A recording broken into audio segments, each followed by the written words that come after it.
आपले 2 शब्दामध्ये जास्तीत जास्त लोकांना कशी महत्त्वपूर्ण माहिती देता येईल त्यांनी सांगा, मी त्यांना नम्र विनंती करतो.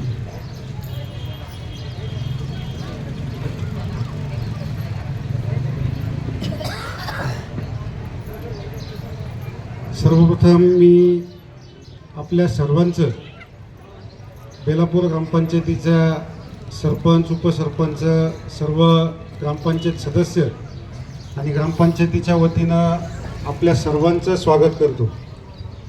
खरं तर आज 20 लाख नागरिकांना घरकुल मंजुरीचे पत्र दिले जाणार आहेत आणि त्याच्यापैकी 10 लाख नागरिकांच्या खात्यामध्ये घरकुलाचा जो काही पहिला हप्ता असतो त्या पहिल्या हप्त्याचे पैसे 10 लाख नागरिकांच्या खात्यामध्ये जमा होणार आहेत. आणि आपल्या बेलापूर ऐनतपूरकरांसाठी तो दिवस, आजचा दिवस महत्त्वाचा याच्यासाठी आहे की पहिल्या टप्प्यामध्ये आज 568 नागरिकांच्या घरकुलांना मंजुरी ही मिळालेली आहे. त्यांना 568 नागरिकांची घरकुलं मंजुरीचे पत्र ही दिली जाणार आहेत आणि त्यांच्या खात्यावरती 15,000 रुपयांचा जो काही घरकुलाचा पहिला हप्ता आहे तो पहिला हप्ता जमा करण्याचं काम आज हे केलं जाणार आहे. आता ज्या नागरिकांच्या KYC मध्ये काही अडचणी असतील किंवा बँक खात्यामध्ये काही अडचणी असतील, आधार लिंकिंग नसेल, त्या नागरिकांच्या खात्यावरती कदाचित आज पैसे जमा होणार नाहीत. ज्या नागरिकांच्या खात्यावरती आज पैसे जमा होणार नाहीत त्यांनी कुठेही घाबरून न जाता किंवा गडबड न करता आमच्याशी संपर्क साधायचा आहे. आपण तुमच्या बँक खात्यामध्ये काय अडचण आहे, KYC झालेलं नाही आहे का, आधार लिंकिंग नाही आहे का, ह्या सगळ्या गोष्टी चेक करून तुमच्या खात्यामध्ये लवकरात लवकर हे 15,000 रुपये कसे जमा होतील हे याच्यासाठी आपण प्रयत्न करणार आहे. आता 15,000 रुपये जमा झाल्यानंतर जसं ग्रामसेवकांनी आपल्याला सांगितलं की जर आपण 15,000 रुपये ते दुसरीकडे खर्च केले तर आपलं घरकुल बांधकाम होणार नाही आणि उलट आपल्यावरती शासनाकडून गुन्हे दाखल होण्याचं काम होऊ शकतं किंवा आपल्यावरती कारवाई होऊ शकते की आपण घरकुलाला दिलेले जे काही पैसे आहेत ते इथं त्याचं वापर घरकुल बांधकामासाठी न करता किंवा घरकुलाचं काम सुरू न करता आपण जर इतर ठिकाणी ते पैसे वापरले तर आपल्याला वर कारवाई होऊ शकते. म्हणून माझी आपल्या सगळ्यांना हात जोडून नम्रतेची आणि कळकळीची विनंती आहे की हे 15,000 रुपये किंवा पुढचे जे काही हप्ते, दुसरा हप्ता, तिसरा हप्ता, त्याच्यानंतर शौचालयाचे पैसे, हे जे काही आपल्या खात्यामध्ये जमा होतील त्यामधून आपल्याला आपल्या घरकुलाचं बांधकाम करण्याचंच काम करायचं आहे, जेणेकरून आपलं जे काही घराचं स्वप्न आहे ते पूर्ण होणार आहे. आता शासन आपल्याला जे जे काही पैसे देणार आहेत त्याचा तपशील ग्रामसेवकांनी आपल्याला आपल्या पुढं मांडलेला आहे.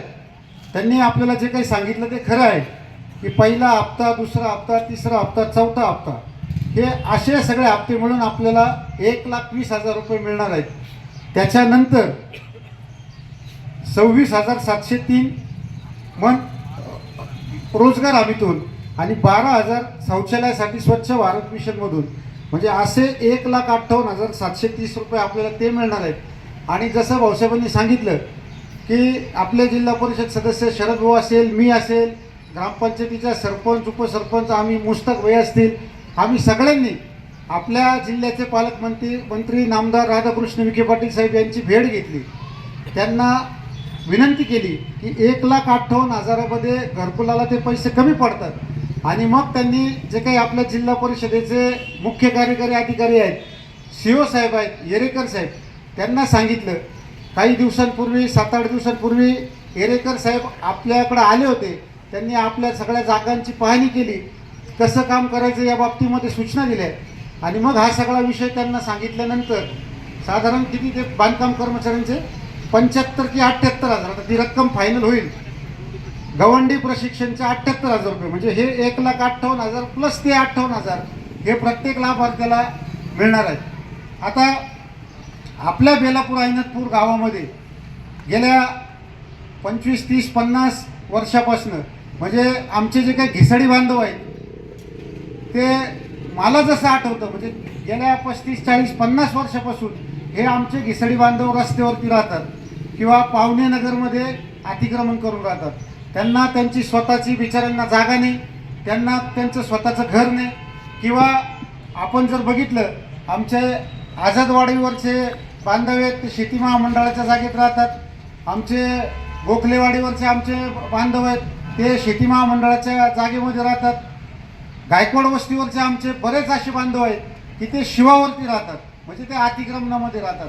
त्यांना गेल्या अनेक वर्षापासून हक्काचं त्यांना घर नाही, हक्काची जागा नाही. मग ही परिस्थिती असताना गेल्या दीड वर्षापासून आपण राधाकृष्ण विखे पाटील साहेबांकडे पाठपुरावा करत होतो आणि ते महसूल मंत्री मागच्या 2 वर्षापूर्वी होते आणि त्यांच्या माध्यमातून आपण ग्रामपंचायतीकडून सगळे कागदपत्र दिले, त्याचा पाठपुरावा केला. मग त्या ग्रामपंचायतीतून जे काही प्रस्ताव होता तो आपण प्रस्ताव परिपूर्ण करून तहसीलदार साहेबांकडे दिला. तहसीलदार साहेबांनी तो प्रांत साहेबांकडे दिला. प्रांत साहेबांकडनं कलेक्टर साहेबांकडे तो प्रस्ताव गेला. प्रस्ताव तो गेल्यानंतर कलेक्टर साहेबांकडनं तो शेती महामंडळाकडे गेला. तिथे थोडीशी कागदपत्रांची काहीतरी अपूर्तता निघाली, म्हणून ती अपूर्तता आपण सगळी पूर्ण करून दिली आणि मग तो प्रस्ताव महसूल विभागाकडे म्हणजे राधाकृष्ण विखे पाटील साहेबांच्या विभागाकडे गेला आणि तो प्रस्ताव त्यांनी महाराष्ट्र राज्याच्या मंत्रिमंडळाच्या पुढे मंजुरीसाठी ठेवला आणि आपल्याला साधारण 35 एकर जमीन या सगळ्या घरकुलांसाठी मिळाली. ती जमीन ग्रामपंचायतीच्या नावावरती वर्ग झाली, त्याचा सातबारा तयार झाला, ती सगळी जागा ग्रामपंचायतीच्या मालकीची झाली आणि मग ग्रामपंचायतीने आता निर्णय केलेला आहे या सगळ्या लाभार्थ्यांना ज्यांना हक्काची जागा नाही त्यांना अर्धा गुंठा जागा ग्रामपंचायत मोफत देणार आहे.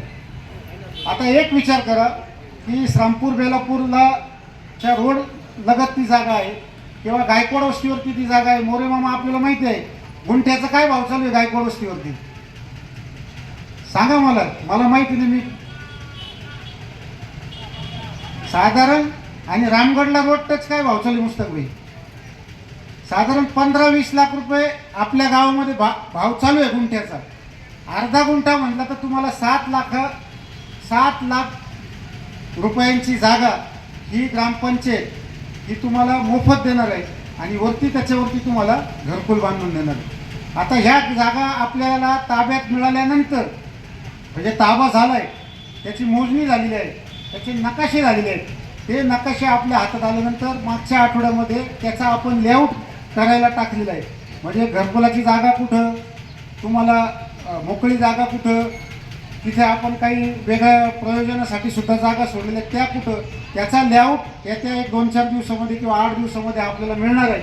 ते मिळाल्यानंतर आपण लगेच हे जे काही ज्यांच्याकडे जागा नाही आहे अशा लाभार्थ्यांना लगेच अर्धा गुंठा देऊन ग्रामपंचायतीचा उतारा त्यांच्या नावावरती करण्याचं काम करणार आहे. म्हणजे प्रत्येकाला आपल्या हक्काची जागा होणार आहे आणि त्या हक्कावरती घरकुल हे बांधलं जाणार आहे. आता या निमित्तानं मी आपल्या सगळ्यांना विनंती करतो की आपण यापुढं ग्रामपंचायतीचे सरपंच असेल, उपसरपंच असतील, ग्रामपंचायत सदस्य असतील, आपल्या जिल्हा परिषद सदस्य शरद भाऊ नवले असतील, ह्या सगळ्यांच्या संपर्कामध्ये राहायचं आहे की कारण यापुढं तुम्हाला ज्या काही सूचना ग्रामपंचायतीच्या मार्फत द्याव्या लागणार आहेत त्या सूचना तुम्हाला आल्यानंतर आम्ही तुम्हाला जे काही कागदपत्र यापुढे मागू, जे काही पूर्तता आपल्याला तुमची करून घ्यायची असेल ती पूर्तता नक्कीच लवकर करून आपल्याला ह्या सगळ्यांचा जागा वाटप करून लगेच घरकुल बांधकामाला सुरुवात करायची आहे. आपण सगळेजण जे कोणी बेघर आहेत, ज्यांना अजिबातच जागा नाही आहे, निराधार आहेत, त्यांना जागा नाही आहे, त्यांना जागा देण्याचं काम ग्रामपंचायतीच्या माध्यमातून होणार आहे आणि त्या ग्रामपंचायतीच्या मार्फत जागा मिळाल्यानंतर त्यावरती घरकुल बांधकामाचं काम शासनाच्या माध्यमातून होणार आहे. या निमित्तानं मी आपल्या देशाचे पंतप्रधान नरेंद्रजी मोदी, गृहमंत्री अमित भाई शाह, आपल्या राज्याचे मुख्यमंत्री